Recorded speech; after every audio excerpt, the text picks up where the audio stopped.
Vote देकर एहसान थोड़ी किया आपने, आपको मंदिर चाहिए था, मंदिर दिया ना आपको। मंदिर का क्या करेंगे भाई हम? क्यों मंदिर चाहिए था, वोट दे दिया आपने। तो मंदिर रोटी दे रहा हूँ, रोटी देता अन्नदाता है। कुछ महिलाएं भी हमारे साथ क्या बोल रहे हैं, हमारे अधिकारों की बात है। संविधान ने हमें अधिकार दिए, बाबा साहब ने हमारे लिए संविधान बनाया था, वो संविधान आज हमारा खत्म हो रहा है क्योंकि हम नहीं चाहते हमारे आने वाली पीढ़ी हमें गालियां बके। तो संविधान जब तक हमें संविधान है, हमारे अधिकारों की रक्षा होगी। हम अपने एक साल हो जाए, कितना भी हो जाए, हम जाने वाले नहीं हैं, क्योंकि अगर हम चले गए तो हमारी आने वाली नस्लें हमें कोसेंगी, हमें गाली देंगी, और शायद आप भी गाली दो। ऐसी भूखी नंगी निकम्मी नाकारी सरकार आज तक हिंदुस्तान के इतिहास में नहीं आई। हम मूल निवासी हैं, हम हिंदू नहीं है, हम इस देश के SC ST OBC माइनॉरिटी, हम वो हैं, हम हिंदू नहीं है। एक तड़ी पार आदमी अपने आप को चाणक्य घोषित करता है। ये चाणक्य और तड़ी पार किसे बोल रहे हैं, आधे लोग तो समझ ही नहीं पाते। अमित शाह को बोल रहे हैं भैया, जो यहाँ का गृह मंत्री बना है। आप गृह मंत्री को ऐसे बोल रहे हो मैडम? मंत्री को ऐसे ही बोलेंगे।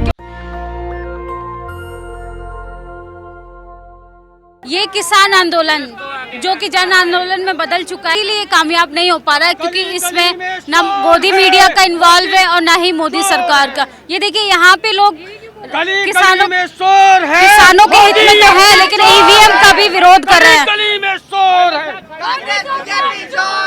सर आप कहाँ से आए हैं? हम बिजनौर आए हैं। तो किसानों के साथ आप समर्थन देने आए हैं और EVM का भी विरोध कर।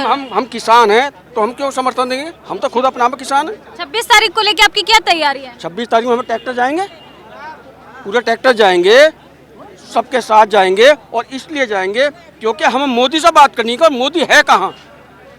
जो हमारे घर में आके बात करता था, मुझे वोट दे दो, मुझे वोट दे दो, हम उनकी चीज में आके वोट दे दिए।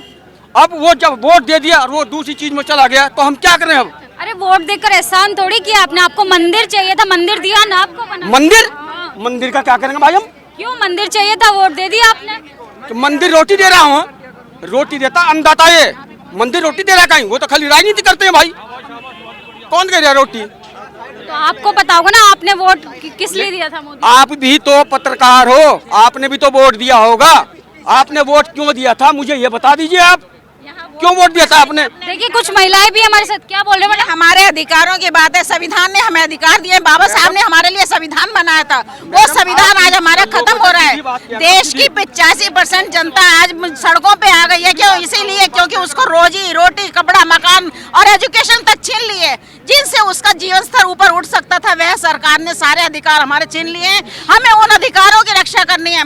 आज सरकार ने पहले GST लगाई थी हमारे ऊपर, फिर उसके बाद में नोटबंदी की, फिर उसके बाद में अभी ये किसान आंदोलन चल रहा है। तो कब तक सरकार मोदी सरकार से लड़ती रहेगी? क्योंकि सरकार ने हमारे केवल 6 सालों में देश की सारी प्रॉपर्टी बेच दी है। सारे जितने भी सरकारी मॉन्यूमेंट्स है वो सारे खत्म कर दिए हैं। जितने भी हमारे बैंक थे, सरकारी बैंक थे, वो खत्म कर दिए। सारा जिनका प्राइवेटाइजेशन कर दिया है। तो आम जनता जिसके पास में रोजी रोटी खाने को नहीं है, जो केवल मजदूरी तक सीमित है, वह कहाँ से रोटी खाएगी? आज सरकार, मोदी सरकार ने हमें इस लेवल पे कर दिया है कि हम अपनी रोटी के लिए भी आज सड़कों पे हमें खड़ा होना पड़ रहा है। उस रोटी को बचाने के लिए, उस शिक्षा को बचाने के लिए, उस सरकारी नौकरी को बचाने के लिए आज हम सड़कों पे हैं, क्योंकि हम नहीं चाहते हमारे आने वाली पीढ़ी हमें गालियां बके।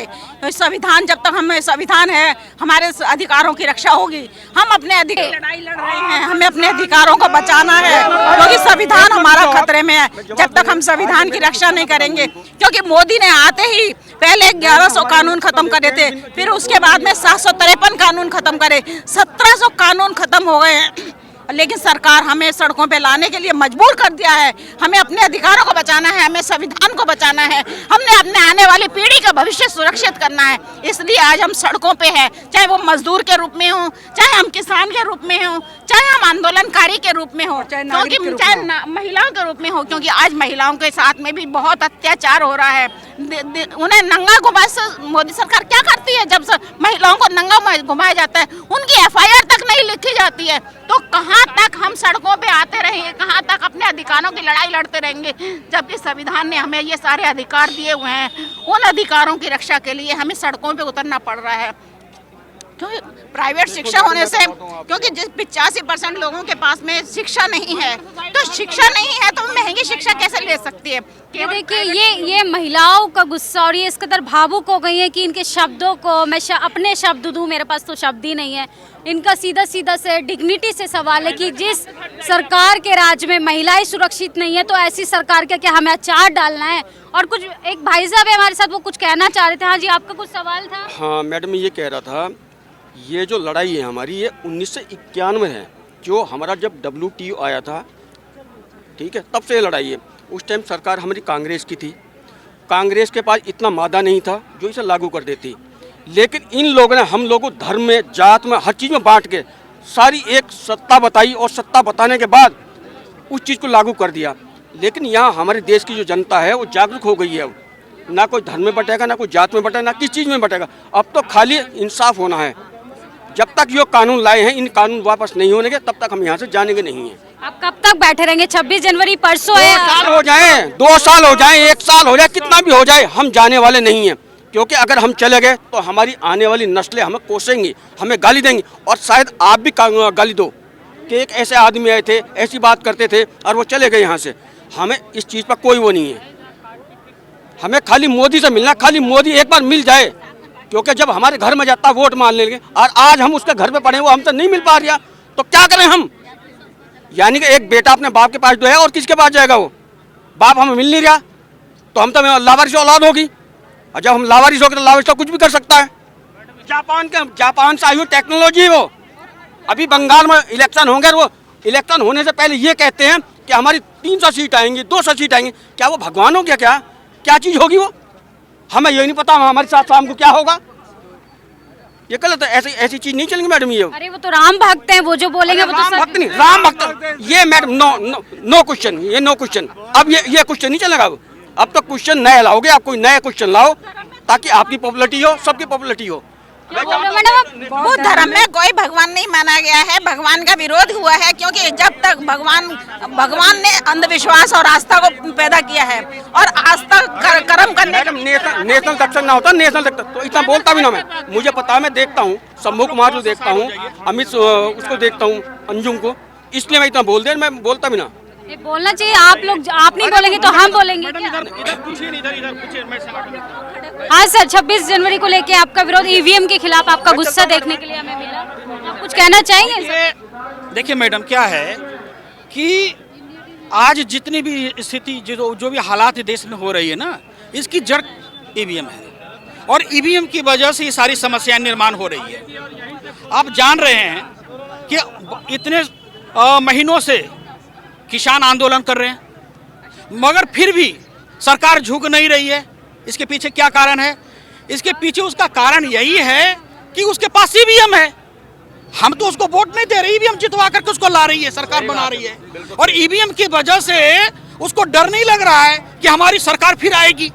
जब हमारी सरकार आएगी, फिर इसके पिछवाड़े पर लात मारेंगे। वो पिछवाड़े पर लात मारने का काम कर रहा है। इसलिए हमारा कहना है कि ईवीएम हटाओ, ईवीएम हटाओ, किसान बचाओ। ईवीएम हट जाएगी ना तो सब कुछ खत्म हो जाएगा इनका। इसलिए अब भारत में ये जो सरकार जो है, ये यूरेशियन ब्राह्मणों की सरकार है, ये यूरेशियन ब्राह्मणों की सरकार है। और ये सरकार किसी भी कीमत पर इस देश में, किसी भी कीमत पर इस देश में लोकतंत्र लागू करने वाले नहीं है। ये ईवीएम के माध्यम से इस देश में मनुवादी व्यवस्था लागू करने वाले हैं, और इसके लिए वो दिन रात प्रयास में है। अगर किसानों को अगर वो खत्म कर देगा तो समझ लो इसके बाद कोई बचने वाला नहीं है। फिर धीरे धीरे करके सबको इतना खत्म कर देगा कि आने वाले समय में लोग इस स्थिति में आ जाएंगे कि विरोध नहीं कर पाएंगे। क्योंकि आप देख रहे हो कि 83 करोड़ लोग भूखमरी रेखा के नीचे जी रहे हैं, और जो 83 करोड़ लोग जो है, 83 करोड़ लोग वो सरकार के 1 रुपये किलो चावल पर जी रहे हैं।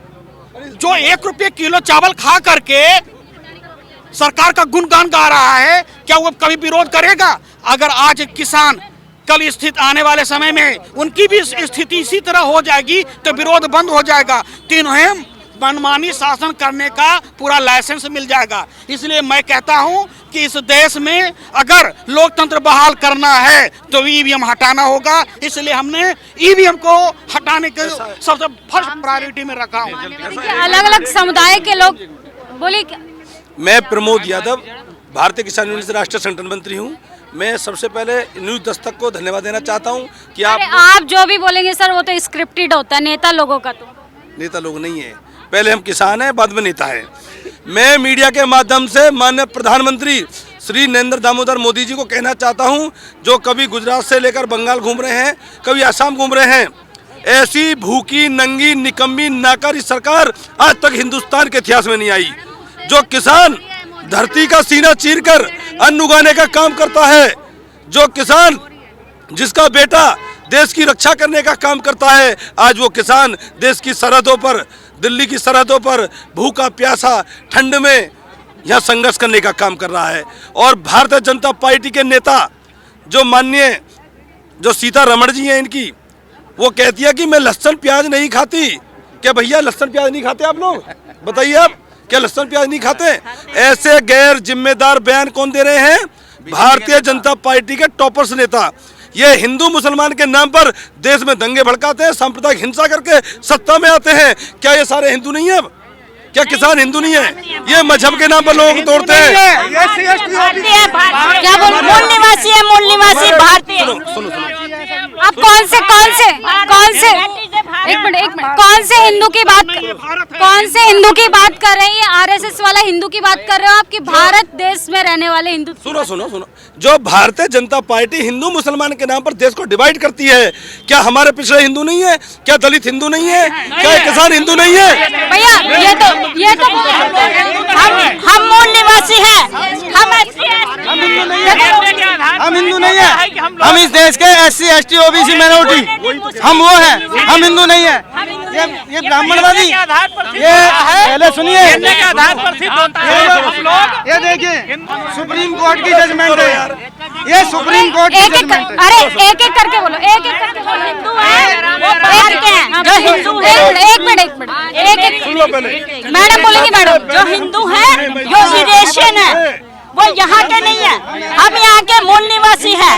ये जो भगत सिंह के पापा और चाचा किशन सिंह और अजीत सिंह, इन्होंने 1906 और 1907 में यही किसान आंदोलन अंग्रेजों के विरुद्ध चलाया था, जो वो उन्होंने वापस ले लिया। तो ये तो क्या चीज है?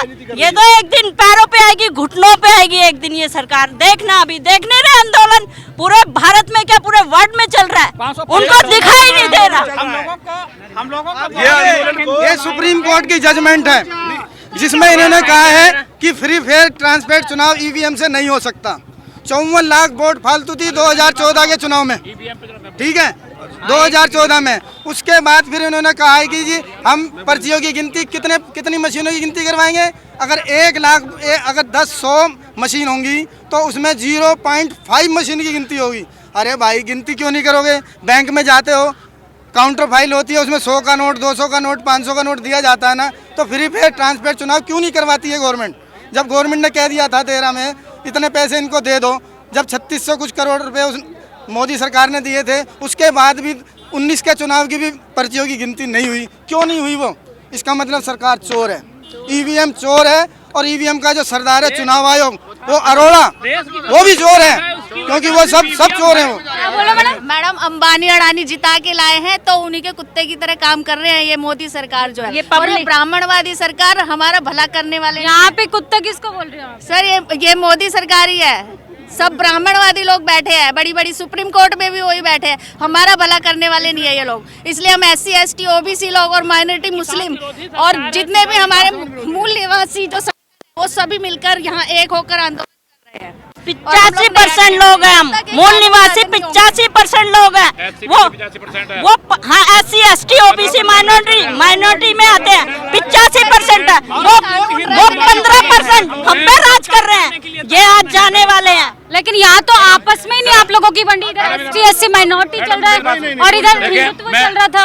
आप कुछ कह बात चल रही थी, है ही नहीं, वो हमारे बीच के नहीं है, वो RSS वाले हैं, हम हिंदू नहीं है। जो ये अभी बात चल रही थी, कह रहे थे मैडम, ओबीसी वाली बात, बीसी वाली, SC BC 85% है इस हिंदुस्तान के अंदर, SC 85%।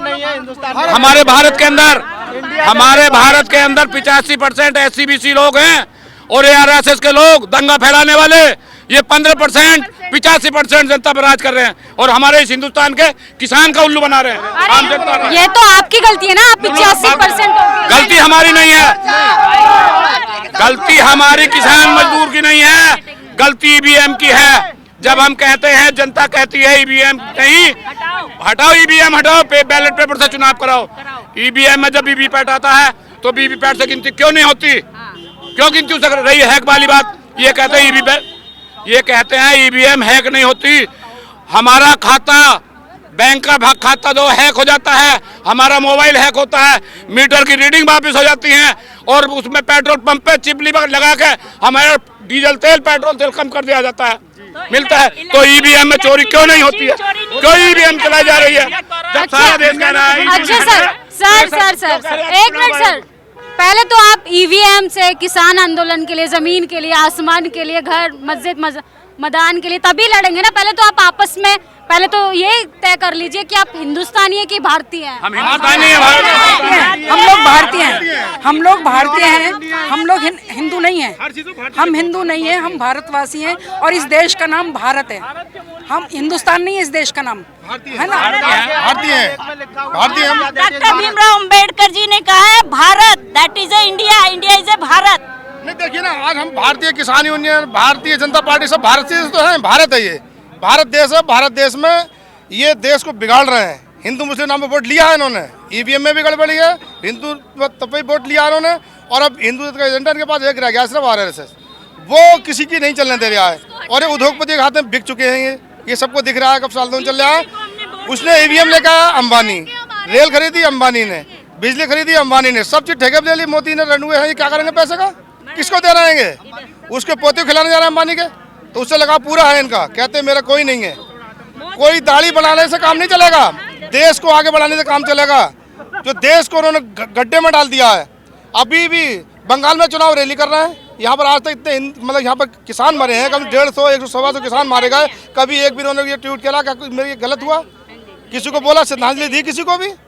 विदेश में तो पहुंच जाते हैं। अरब में क्या करने गए थे? प्रधानमंत्री है, बहुत काम होते हैं प्रधानमंत्री को। तो कितने दिनों काम होते हैं मैडम जी? आप भी जानती हैं, 2 महीने हो गए प्रधानमंत्री। किसान, सबसे मेन बात क्या है? पब्लिक को देखना, जनता को देखना। हमारे वोट से जीता है ना, तो हमारी नहीं देखेगा, नहीं सोचेगा, तो किसकी सोचेगा? दानिया बानी की। हिंदू बोल बोल के 5 नेशनल लेवल की पार्टियां बनाई हैं। हाँ, तो हम मूल निवासी 85% हमारी वजह से बना ली पार्टियां, लेकिन अब हम जाग गए हैं, हमें पता है हम हिंदू नहीं है।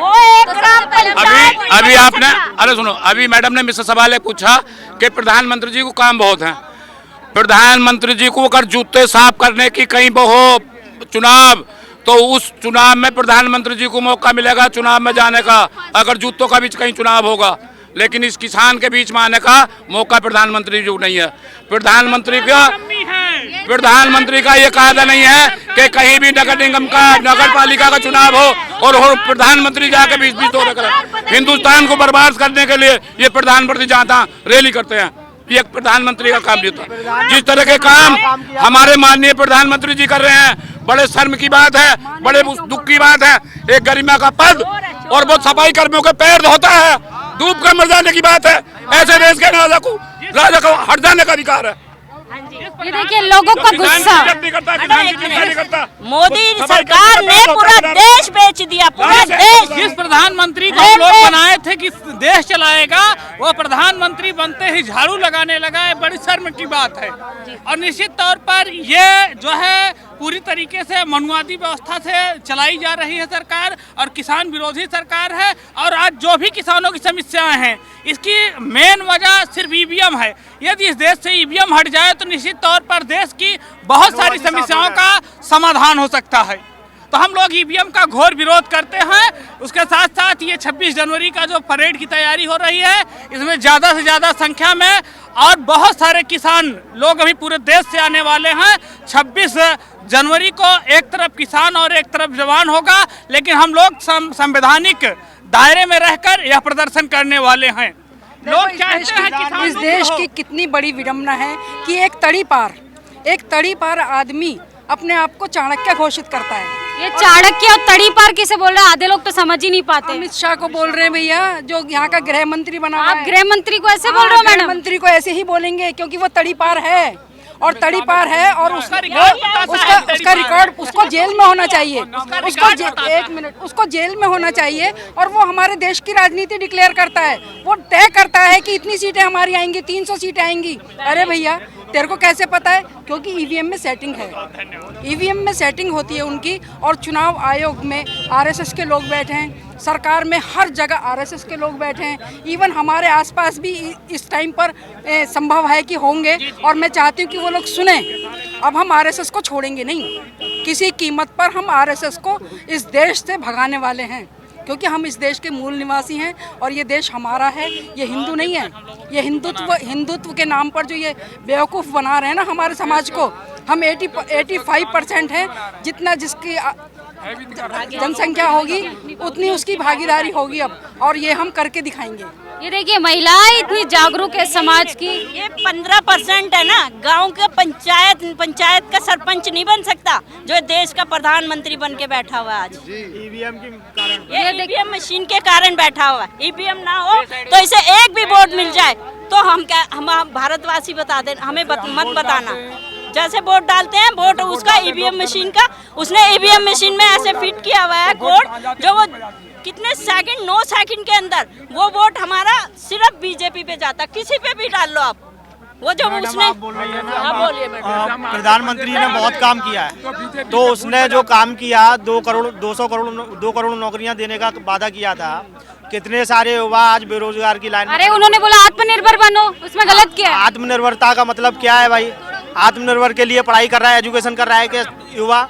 इसके लिए तो एजुकेशन नहीं कर रहा है। सर एजुकेशन के लिए तो आपने वोट नहीं दिया था, ठीक है, ईमानदारी से बताइए कि पढ़ाई के लिए इंस्टीट्यूशन बनाने के लिए दिया था। उन्होंने जो वादे किए थे 2 करोड़ नौकरियां देंगे, उन्होंने जो वादा किया था 15 लाख उसमें आएगा खाते में, उन्होंने जो वादा किया था कि पेट्रोल के दाम कम होंगे, उन्होंने कहा एलपीजी का दाम कम होगा, उन्होंने कहा था कि किसानों की आय दोगुनी होगी। चलो मानते हैं मोदी जी इतने सारे वादे किए होंगे, 1-2 भूल गए होंगे, लेकिन कुछ तो काम किया होगा ना। काम वही बता रहे हैं, काम ये बता रहे हैं मैडम जी। उन्होंने बेरोजगार के लाइन युवाओं को सबसे पहले बेरोजगार किया, उसके बाद में किसान जो एक एक करके आत्महत्या कर रहा था, आज सामूहिक आत्महत्या करने के लिए बॉर्डरों पर डटा है। ये इतना बड़ा काम किया उन्होंने। और मर रहा है, आत्महत्या इतनी बुरी तरह कर रहा है। अभी सिंगल आत्महत्या हो रही थी, पूरा का पूरा आज ये सामूहिक रूप से आप देखो लाखों करोड़ों किसान पूरे देश भर के अंदर लगा हुआ है, आत्महत्या के कगार पर पहुंचाया जा रहा है। नोटबंदी करा दी। ये मोदी के अच्छे काम गिनाऊं, मोदी के अच्छे काम मैडम गिना दीजिए। मोदी जी ने क्या किया? मोदी जी आए जी वो नोटबंदी कर दी। नोटबंदी में लाखों लोग मर गया, गरीब आदमी लाइन में लग गया, रईस आदमी घर में बैठ के पैसा कैश करवा लिया, अरबों खरबों पैसा। और जो गरीब आदमी के पास लाख 5 लाख 2 लाख था ना जमा, जो अपने बच्चों के भविष्य के लिए, अपने बच्चों की शादियों के लिए, पढ़ाई के लिए रखा हुआ था, उस पैसे को बैंक में जमा करा दिया और उस पर टैक्स लगा दिया। एक गरीब आदमी जो कैसे तैसे करके अपना काम धंधा करके जोड़ा पैसा, उसी पैसे को बर्बाद करवा दिया लोगों का। लोग भूखे मर गए, कितने लाखों लोग मर गए जी उसमें नोटबंदी के चक्कर में। फिर क्या कर दिया उसने? फिर जीएसटी लगा दी। जीएसटी में क्या कर दिया? अगर देश के लोगों के लिए मोदी सरकार बनी है तो अभी किसान की जो मांग है कि भाई तीनों जो काले कानून है, वो काले कानून आप वापस क्यों नहीं करते हो? किसका प्रेशर है आपके ऊपर कि आप काले कानून वापस नहीं कर रहे हो? आपने अडानी अंबानी से क्या लेके रखा हुआ है? अगर लेके रखा है तो भाई ये पूंजीपतियों की सरकार है, ये टाटा बिरलाओं की सरकार है, जो इसलिए किसानों के लिए, मजदूरों के लिए कोई काम अच्छा ही नहीं किया है। इतना काम बुरा किया है, इतना गलत काम किया है। आज मेरे अलीगढ़ जिले में देखो इतना बुरा काम हो रहा है, किसान और आंदोलन कर रहे हैं। किसान को जो पीएससी पुलिस आने नहीं दे रही, जाने नहीं दे रही कहीं भी। पेट्रोल डीजल पर बात किसानों की नहीं है, ईवीएम की भी। आप ईवीएम को हरा दीजिए, किसान की जमीन वापस आ जाएगी। सरकार के खिलाफ अगर लड़ना है तो ईवीएम को हराना होगा। अगर मोदी सरकार से आप लड़ना चाहते हैं तो किसानों के लिए इंसाफ चाहते हैं तो ईवीएम के खिलाफ आपको विरोध प्रदर्शन करना पड़ेगा। जिसकी जमीन नहीं है, कम से कम जमीर तो जिंदा होगा। अगर आप लोग सोचते हैं कि हमारे पास ज़मीन नहीं है तो हम लड़कर क्या करेंगे, अगर जिसके अंदर ज़मीर जिंदा है तो वो 26 तारीख को किसानों के साथ अपनी भागीदारी निभाए, क्योंकि जिसका ज़मीर जिंदा रहता है उसके पास चाहे ज़मीन हो या नहीं हो फर्क नहीं पड़ता है। अगर आप अपने आने वाली नस्लों के लिए, अपने आने वाले बच्चों के लिए कुछ अच्छा भविष्य का निर्माण चाहते हैं तो इस सरकार के खिलाफ आपको लड़ना होगा और उसके लिए ईवीएम का विरोध करना पड़ेगा। और जो इन सारी बातों से लोगों से मैंने बात की, इससे जो कंक्लूजन निष्कर्ष निकल के आया, इससे मुझे जो निष्कर्ष समझ में आया कि आपको मोदी सरकार हिंदुस्तान के नाम पे उलझा के रखेगी। हम उसके शब्दों की पॉलिसी को नहीं समझ पा रहे हैं। पहले तो सबसे पहले आप अपने आप को भारतीय कहना सीखिए बजाय हिंदुस्तानी कहने के बजाय। जब तक आप अपने आप को भारतीय नहीं बोलेंगे तो आपके अंदर एक भारतीय नागरिक होने के नाते आपको देशभक्ति नहीं जागेगी। भले ही कहने के लिए आप किसान समर्थन में सड़कों पे जो बच्चों की पढ़ाई के लिए जो नहीं दिया, इससे बढ़िया तो अखिलेश जी ने काम किया था। जो अखिलेश जी मुख्यमंत्री हुए थे, जो उन्होंने एम्बुलेंस चलाई थी, 100 नंबर गाड़ी चलाई थी, तो स्वास्थ्य विभाग में जो मेरी बेटियां, मेरी बहन जी, जो उनके लिए बच्चा पैदा होता था, जो ड्राइवरी होती थी, जो जाती थी 500 रुपये में 1000 रुपये गाड़ी आती थी, जो उन्होंने एम्बुलेंस चलाई थी, जो इनसे बढ़िया तो अखिलेश जी ने काम किया था। ये ऐसे योगी जी ने इतना बुरा काम किया, इतना गलत काम किया है, जो इन्होंने काम कोई अच्छा ही नहीं किया। आज मेरे बाजरा का रेट 1100-1200 का रेट दिया है, जो गेहूँ का रेट 1400-1500 का रेट दिया है। आज मेरी अक्का खड़ी मैंने 50 बीघा 800-900 रुपये कुंटल अक्का का रेट दिया था। उसके बाद में मैंने 40 बीघा धान करे थे। देखिए आप देख सकते हैं इनकी हालत से कि अपनी दर्द को बयान तक नहीं कर पा रहे हैं ये, कि किस तरीके से इनके हालात हैं। इनको चालाकी नहीं आती है। मोदी जी कम से कम आप इनके बातों को तो समझिए, आप इनके दर्द को तो समझिए। आप पूंजीपतियों के लिए इतना कर रहे हो, पूरा एम्पायर खड़ा कर रहे हो, कम से कम इनके लिए इनकी ज़मीन ही रहने दो। इनके पास गलती नहीं है, इनके भोलेपन का जो फ़ायदा सरकार ने उठाया है ये उसके खिलाफ लड़ रहे हैं। इनको तो पता ही नहीं था कि सरकार क्या चाल खेल रही है। उन्होंने मंदिर मस्जिद पे बहला फुसला के जाति के आधार पे भिड़वा कर लोगों से वोट ले लिया। उस वोट का इनको इस कदर भुगतान भुगतना पड़ेगा, इनको खुद एहसास नहीं है। लेकिन हाँ, इस आंदोलन से जो चीज़ निकल कर आ रही है कि इनके बीच का जो जातीय भेदभाव था, हिंदू मुसलमान ये जो आपस में बटे हुए थे, ये एकजुट हो गए हैं और एक थाली में खाने को तैयार हैं। और इसका जो असली चेहरा अब हम देखेंगे इस आंदोलन का, ये जो किसान आंदोलन है, जन आंदोलन में जो बदल चुका है, इसका जो चेहरा नया रुख जो मोड़ कर आएगा, ये हमें 26 तारीख को देखने के लिए मिलेगा कि इसका क्या इम्पैक्ट पड़ता है। और आप लोग ऐसे ही तमाम खबरें देखने के लिए लगातार देखते रहिए नेशनल दस्तक। तो सब्सक्राइब करने के लिए रेड कलर के सब्सक्राइब बटन को दबाएं, फिर बेल आइकन की घंटी दबाएं। नेशनल दस्तक को बचाने के लिए बहुत जरूरी है कि हर खबर को शेयर करें, लाइक करें, कमेंट जरूर करें।